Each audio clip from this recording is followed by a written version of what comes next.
Taste the Daily. பொற்கால ஆட்சியை தமிழக மக்களுக்கு கொடுத்தவர் புரட்சித் தலைவர் எம்ஜிஆர். கொடுத்து கொடுத்து சிவந்த கரத்திற்கு சொந்தக்காரர் புரட்சித் தலைவர் எம்ஜிஆர் மட்டுமே என புரட்சித் தலைவர் எம்ஜிஆரின் 108வது பிறந்தநாள் விழா பொதுக்கூட்டத்தில் அதிமுக பொதுச் செயலாளர் புகழாரம். புரட்சித் தலைவர் எம்ஜிஆர் என்ற மாமனிதர் இந்த மண்ணிலே தோன்றிய காரணத்தில்தான் இன்றைக்கு தமிழ்நாடு இவ்வளவு வளம் பெற்றது, தமிழ்நாடு இவ்வளவு செழிப்பாக இருக்கின்றது. அதற்கு அடித்தளமிட்டவர் பொன்மனச்செம்மல் புரட்சித் தலைவர் எம்ஜிஆர் அவர்கள். பொன்மனச்செம்மல் புரட்சித் தலைவர் எம்ஜிஆர் அவர்கள் சுமார் 10 ஆண்டு காலம் தமிழகத்திலே ஒரு நல்லாட்சி புரிந்தார். அவருடைய ஆட்சி காலம் பொற்காலம். பொற்கால ஆட்சியை தமிழ்நாட்டு மக்களுக்கு கொடுத்தார். அவர் இருக்கின்ற வரை அவரை வெல்ல எவராலும் முடியவில்லை. புரட்சித் தலைவர் எம்ஜிஆருக்கு நிகர் புரட்சித் தலைவர் யார் அந்த சார் என்று கேட்டால் திமுக அமைச்சர்கள் கொந்தளிக்கிறார்கள். அதிமுக ஆட்சி மலர்ந்தவுடன் யார் அந்த சார் என்ற முக்கிய புள்ளி வெளிச்சத்துக்கு வரும் என அதிமுக பொதுச் செயலாளர் எடப்பாடி கே பழனிசாமி பேச்சு. ஏன் உங்களுக்கு பயம்? மடியில கனமில்ல, வழியில் எதற்கு பயம்? நாங்க யார கேட்டோம்? யார் அந்த சார்னு கேட்டதுதான். யார் அந்த சார்னு கேட்டது துடிக்கிறாங்க. குற்றமுள்ள நெஞ்சி எதுக்கு இத்தனை மந்திரி இப்படி அறிக்கை விடுவான? நாங்க கேட்கறது யாரு? பாதிக்கப்பட்ட மாணவிக்கு நீதி கிடைக்க வேண்டும், இந்த செயலில் ஈடுபட்டவருக்கு கண்டனை விட்டு தர வேண்டும். அதுதான் எங்களுடைய நோக்கம். அதான் யார் அந்த சார்னு கேட்கிறோமே.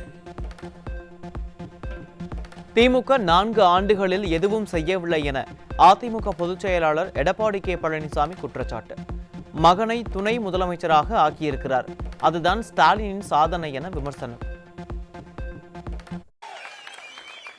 நான் 4 ஆண்டு காலத்தில் என்னப்பா செஞ்ச சொல்லு பார்க்கலாம். செஞ்சிருக்காரா? செஞ்சிருக்காரு. அவருடைய மகனை துணை முதலமைச்சர் ஆக்கியிருக்கார். அவருடைய மகனை துணை முதலமைச்சர், அதுதான் அவர் படைத்த சாதனை. போட்டோ ஷூட் போட்டுக்குவார். தினம் விளம்பரம், தினம் ஒரு விளம்பரம், தினம் ஒரு அறிவிப்பு. அதுக்கு ஒரு குழு, ஒரு அறிவிப்பு போடுவார், ஒரு குழு போட்டார். 50 குழு இந்த அரசாங்கம். திமுக கொடுத்த 525 தேர்தல் வாக்குறுதிகளில் 20% கூட நிறைவேற்றப்படவில்லை. அதிமுக பொதுச் செயலாளர் எடப்பாடி கே பழனிசாமி குற்றச்சாட்டு. அன்றைக்கு எதிர்கட்சி தலைவராக இருந்தார் திரு ஸ்டாலின், திமுக தலைவராகவும் இருந்தார். அப்போ 525 அறிவிப்புகள் திராவிட முன்னேற்ற கழகத்தின் சார்பாக 2021 சட்டமன்ற பொதுத் தேர்தல் போது வெளியிட்டார். இதுவரைக்கும் ஒரு 20% அறிவிப்பு கூட நிறைவேற்றப்படல. 20% அறிவிப்பு கூட நிறைவேற்றப்படல. அதுல எப்ப பார்த்தாலும் சொல்றார், நான் மகளிர் உரிமை தொகை 1000 ரூபாய் கொடுத்தோம். நீ எங்க கொடுத்த? நாங்க வாதாடி போராடி தாயா வாங்கினோம். இந்தியாவிலேயே அதிக கடன் வாங்கிய முதல் மாநிலம் தமிழ்நாடு என்ற சாதனையை மட்டும்தான் ஸ்டாலின் படைத்திருக்கிறார். கடன் வாங்கி அரசை நடத்துவதற்கு யார் வேண்டுமானாலும் ஆட்சிக்கு வரலாம் என அதிமுக பொதுச் செயலாளர் பேச்சு. தேர்தல் வாக்குறுதிகளில் வரி விதிக்க மாட்டோம் என்று அறிவித்தது திமுக அரசு. மின் கட்டணத்திற்கு 52%, வீட்டுக்கு 100%, கடைகளுக்கு 150% என இப்படி வரிக்கும் மேல் வரியை விதித்துள்ளதாக எதிர்க்கட்சித் தலைவர் காட்டம்.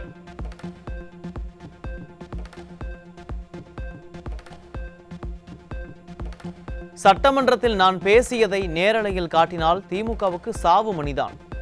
திமுக அரசுக்கு தில்லு திரான் இருந்தால் சட்டசபையில் நான் பேசுவதை நேரலையில் காட்டுங்கள் என அதிமுக பொதுச் செயலாளர் எடப்பாடி கே பழனிசாமி சவால். 2 மணி நேரம் 52 நிமிஷம் பேசினேன். ஆளுநர் உரையில 2 மணி நேரம் 52 நிமிஷம் பேசினேன். நான் பேசின வீடியோவை கொடுன்னு கேட்டா 2 நிமிஷத்துக்கு கொடுக்குறான்.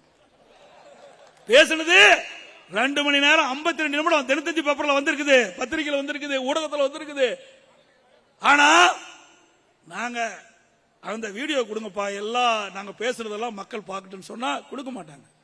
நான் பேசுகின்ற அந்த பேச்சை மட்டும் சட்டமன்ற நேர் ஆலையில ஒளிபரப்புனா இந்த கட்சிக்கு சாவு முயற்சி. திமுக ஆட்சி முடிவுக்கு வர இன்னும் 13 அமாவாசைகள் மட்டும்தான் உள்ளது.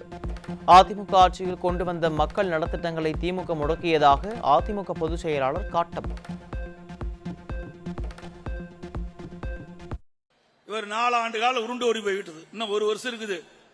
13 அமாவாசை தான் இந்த ஆட்சிக்கு. 13 அமாவாசை தான் இருக்குது. நான் 4 ஆண்டு காலத்துல என்னப்பா செஞ்ச சொல்லு பார்க்கலாம். செஞ்சிருக்காரா? மக்களை ஏமாற்றுவது மட்டும்தான் ஸ்டாலினின் வேலை. ரேஷன் கடைகளில் பொருட்கள் கிடைப்பதில்லை, திமுக அரசு அல்வாதான் கொடுக்கிறது என அதிமுக பொதுச் செயலாளர் விமர்சனம்.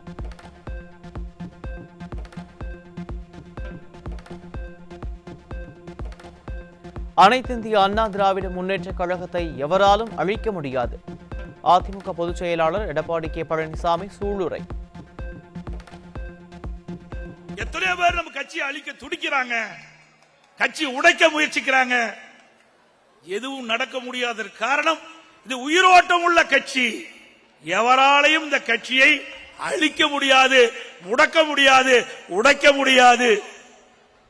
இந்த கட்சி தெய்வ சக்தி உள்ள கட்சி. ஸ்டாலினின் திமுக ஆட்சியில் சட்டம் ஒழுங்கு சீர்கட்டு, எங்கு பார்த்தாலும் கஞ்சா, போதைப் பொருட்கள், கூட்டு பாலியல் வன்கொடுமைகள் என தமிழகம் சீரழிந்து கிடக்கிறது. கோவை மாவட்டம் புழுவப்பட்டி பகுதியில் நடைபெற்ற புரட்சித் தலைவர் பிறந்தநாள் பொதுக்கூட்டத்தில் கழக தலைமை நிலைய செயலாளர் SP வேலுமணி குற்றச்சாட்டு. எங்க பார்த்தாலும் கற்பழிப்பு, எங்க பார்த்தா கொலை, பெரியவங்களுக்கு வயதானவங்க பாதுகாப்பு இல்ல, அடிச்சு போட்டு போயிடுறாங்க. இன்னைக்கு பெண்களுக்கு பாதுகாப்பு இல்ல. இன்னைக்கு எங்க பார்த்தாலும் கஞ்சா வைக்கிறான். இன்னைக்கு கடுமையா இருக்கு. இன்னைக்கு சட்டம் ஒழுங்கே சுத்தமா கெட்டு போகுது. இன்னைக்கு பாரு காவல்துறையெல்லாம் போலீஸ் எல்லாம் வேலை செய்யறாங்கன்னு தெரிய மாட்டேங்குது. நிர்வாக திறனற்ற திமுக ஆட்சியில் பள்ளி கல்லூரிகளுக்கு குழந்தைகளை அனுப்ப முடியாத நிலை உள்ளது. கஞ்சா உள்ளிட்ட போதைப் பொருட்களின் நடமாட்டத்தை குறைக்க காவல்துறை நடவடிக்கை எடுக்க வேண்டும் என அதிமுக முன்னாள் அமைச்சர் SP வேலுமணி வலியுறுத்தல். தயவு செஞ்சு காவல்துறை அவங்க வீட்டிலேயும் குழந்தைகள் இருக்காங்க. நம்முடைய பள்ளி மாணவர்கள், அதே கல்லூரி மாணவர்கள் இன்னைக்கு பாத்தீங்கன்னா சீரழிந்தால் சமூகமே சீரழிந்து. நம்முடைய குழந்தைகள் நினைச்சு பார்க்கணும். ஒவ்வொரு அதிகாரிகளும், ஒவ்வொரு காவல்துறை அதிகாரிகளும், போலீஸ்காரர்களும் தயவு செஞ்சு அதுக்கு அனுமதிக்காதீங்க. எங்கே கஞ்சா வித்தால் தவறாத அனுமதிக்காதீங்க. குழந்தைகளை காப்பாத்துங்க. நீங்க பாத்தீங்க மாணவர்களை கல்லூரிக்கும் ஸ்கூலுக்கும் நம்பி அனுப்ப முடிய மாட்டேங்குது. தயவு செஞ்சு எங்க இருந்தாலும் போலீஸ்காரங்க நீங்க போலீஸ் தான், எங்க இருந்தாலும் இன்ஸ்பெக்டர், SI, DSP தான். கவலைப்படாம வேலை செய்யுங்க. நீங்க சென்னை கமிஷனர் அலுவலகத்தில் பணிபுரியும் பெண் காவலரை நோட்டமிட்டு கொஞ்சமும் அச்சமின்றி செயின் பறிப்பில் ஈடுபட்ட மர்ம நபர்கள். சட்டம் ஒழுங்கு சீர்கேடு பற்றி பேசும் எதிர்க்கட்சியை பற்றி கவலைப்பட மாட்டேன் என கூச்சமின்றி பேசும் முதல்வர் இந்த செயின் பறிப்பு சம்பவத்தின் CCTV காட்சியை பார்த்தாவது தன்னை திருத்திக் கொள்ள வேண்டும் என மக்கள் விமர்சனம்.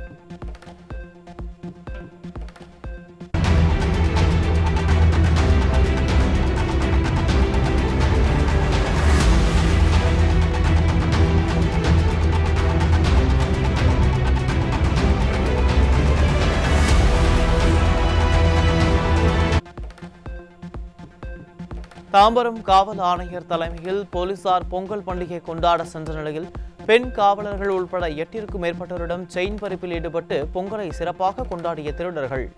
ரோம் நகரம் பற்றி எரிந்தபோது ஃபிடில் வாசித்த நிரோ மன்னனை போல மக்கள் திண்டாடும் வேளையில் ஸ்டாலின் அரசின் ஏவல் துறை கொண்டாட்டத்தில் இருப்பதாக மக்கள் வேதனை.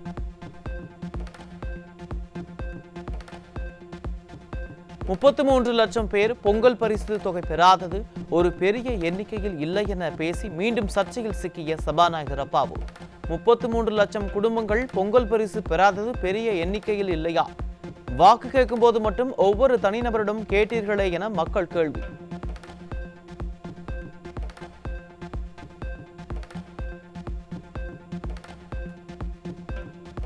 தமிழகத்தில் பொங்கல் பண்டிகையை முன்னிட்டு சுமார் 725 கோடிக்கு மது விற்பனை செய்து கடந்த ஆண்டை விட 46 கோடி ரூபாய் அதிகமாக கல்லா கட்டிய டாஸ்மாக் நிர்வாகம். படிப்படியாக மது விற்பனையை குறைப்பதும் மதுவே இல்லாத தமிழகத்தை படைப்பதும் தான் எங்களது கனவு என கதை சொல்லும் திராவிட மாடல் ஆண்டுதோறும் மது விற்பனையை அதிகரித்து வருவதாக மக்கள் விமர்சனம். பொங்கல் பண்டிகை மற்றும் தொடர் விடுமுறையை முடிந்து வெளியூர்களிலிருந்து சென்னைக்கு வரும் விமானங்களில் அலைமோதிய பயணிகள் கூட்டம். பண்டிகை காலங்களில் விமான நிறுவனங்கள் கட்டண கொள்ளையில் ஈடுபடுவதாக பயணிகள் குற்றச்சாட்டு.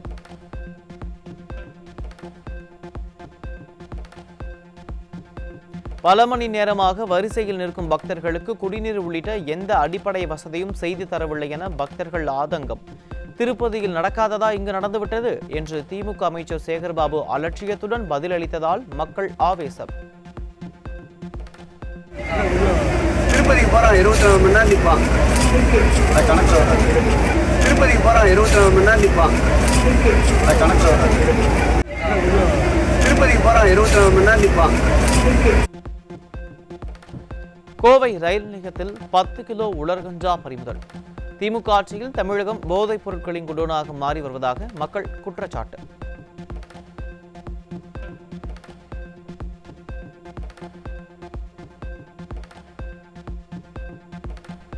வேலூரில் பள்ளி மாணவிக்கு பாலியல் தொல்லை கொடுத்த தனியார் பள்ளி ஆசிரியர் போக்சோவில் சிக்கினார். திறனற்ற திமுக ஆட்சியில் மாணவிகளை பள்ளிக்கு அனுப்பவே பெற்றோர்கள் அச்சப்படும் நிலை உருவாகி வரும் அவலம். கோவை அருகே கார் டிரைவரை ஓட விரட்டி அரிவாளால் வெட்டிய 7 பேர் கொண்ட கும்பல். ஸ்டாலினின் கட்டுப்பாட்டில் உள்ள காவல்துறை மீது சிறிதும் பயமில்லாததால் அரிவாள் வெட்டு சம்பவம் சர்வசாதாரணமாகிவிட்டதாக மக்கள் வேதனை. சென்னை அடுத்த ஆவடி காவல் ஆணையரகம் பட்டாபுரம் பகுதியில் சரித்திர பதிவேடு குற்றவாளிகளான அண்ணன் தம்பி ஓட சரமாரியாக வெட்டி படுகொலை. ஸ்டாலினின் திமுக ஆட்சியில் நாளுக்கு நாள் அதிகரித்து வரும் கொலை சம்பவங்களால் வெளியில் நடமாடவே அச்சப்படும் பொதுமக்கள்.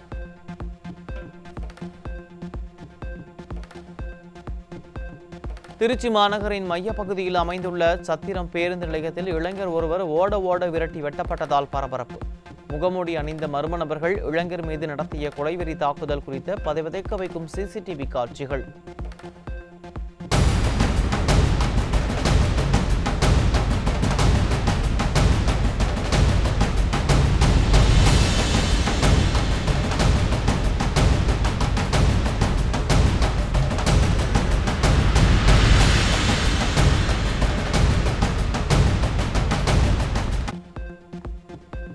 கிருஷ்ணகிரி மாவட்டம் அகரம் கிராமத்தில் காவல்துறையினர் முன்னிலையிலேயே இருவேறு தரப்பினர் தாக்கிக் கொண்ட சம்பவத்தால் அதிர்ச்சி.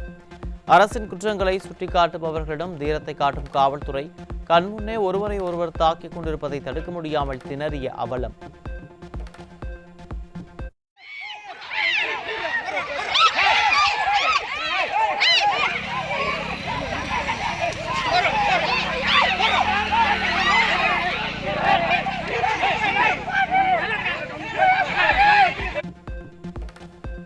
சேலம் மாவட்டம் சங்ககிரி அருகே ஓய்வு பெற்ற அரசு பள்ளி அலுவலக உதவியாளர் வீட்டில் 56 சவரன் தங்க நகை ரொக்க பணம் கொள்ளை.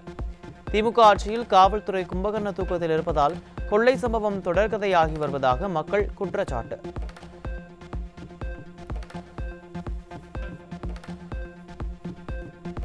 தூத்துக்குடியிலிருந்து கும்பகோணம் நோக்கி சென்ற அரசு சொகுசு பேருந்து டயரில் தீ விபத்து.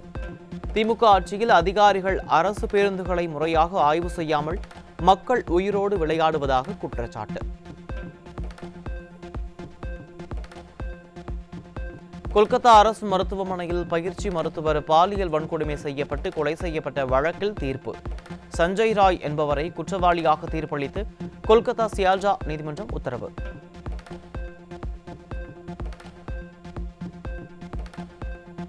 திருப்பூர் பனியன் நிறுவனத்தில் பணியமர்த்தப்பட்ட பீகார் மாநிலத்தைச் சேர்ந்த குழந்தை தொழிலாளர்கள் மீட்பு. திறனற்ற திமுக ஆட்சியில் அதிகாரிகள் தொழிற்சாலைகளை முறையாக ஆய்வு செய்யாததால் குழந்தை தொழிலாளர்கள் பணியமர்த்தப்படுவது அதிகரித்து வருவதாக மக்கள் குற்றச்சாட்டு.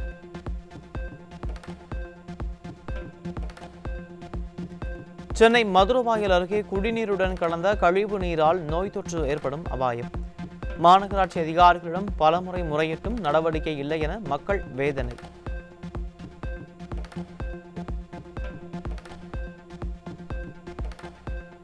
கடலூர் மாவட்டம் பண்ருட்டி அருகே தென்பெண்ணை ஆற்று திருவிழாவிற்கு வருகை தந்த பொதுமக்கள் போக்குவரத்து நெரிசலில் சிக்கி கடும் அவதி. திமுக ஆட்சியில் ஏவல்துறை முறையான போக்குவரத்து மாற்றம் செய்யாததால் சென்னை கும்பகோணம் சாலையில் கடுமையான போக்குவரத்து பாதிப்பு.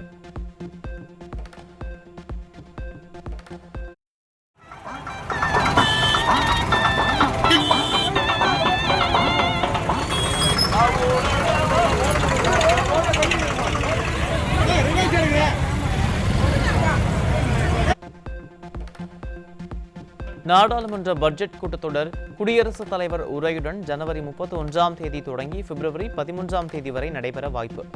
நாடாளுமன்றத்தில் பிப்ரவரி 1ஆம் தேதி மத்திய பட்ஜெட் தாக்கல் செய்யப்படும் என தகவல்.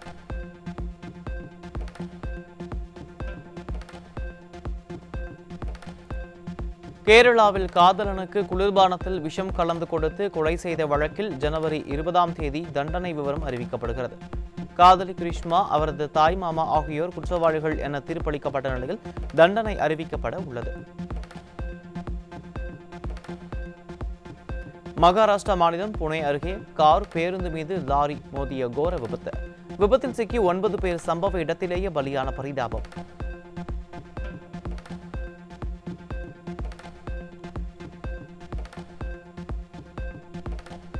துபாய் மற்றும் பாகிஸ்தானில் நடைபெறவுள்ள சாம்பியன்ஸ் டிராபி தொடருக்கான இந்திய கிரிக்கெட் அணி அறிவிப்பு. சாம்பியன்ஸ் டிராபி தொடரில் இந்திய அணியின் கேப்டனாக ரோஹித் சர்மாவும் துணை கேப்டனாக சுப்மன் கில்லும் செயல்படுவார்கள் என BCCI அறிவிப்பு.